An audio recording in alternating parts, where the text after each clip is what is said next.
మొన్నట్ల రైల్లో ఏం జరిగిందుల్లా టీసీ టికెట్లను చెకింగ్ చేస్తుంటే ఒక మోతవారి కుంభకర్ణం లెక్క నిద్రవేయండు.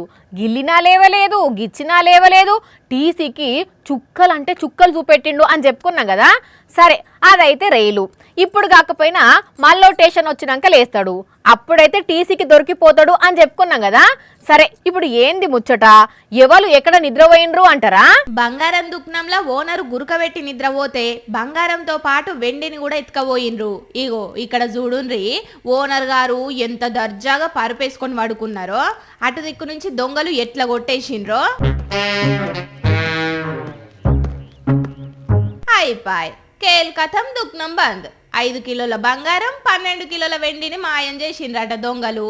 ఇక ఇప్పుడేం లేస్తావే చిచ్చా, సొమ్మంతా ఎత్తుకపోయినరు దొంగలు. మరి గంతగనం కుంభకర్ణులు లెక్క ఎట్లా నిద్ర పట్టిందో గాని ఆకర్ణ చిన్న సప్పుడైతే లేచి చూసి లబ్బ లబ్బ మొత్తుకున్నాడట. కానీ చూడుండ్రి నిద్ర ఎంత పని చేసిందో. అంతగానం బాగా నిద్ర మత్తుంటే షెటరేసి పడుకున్నా అయిపోవు.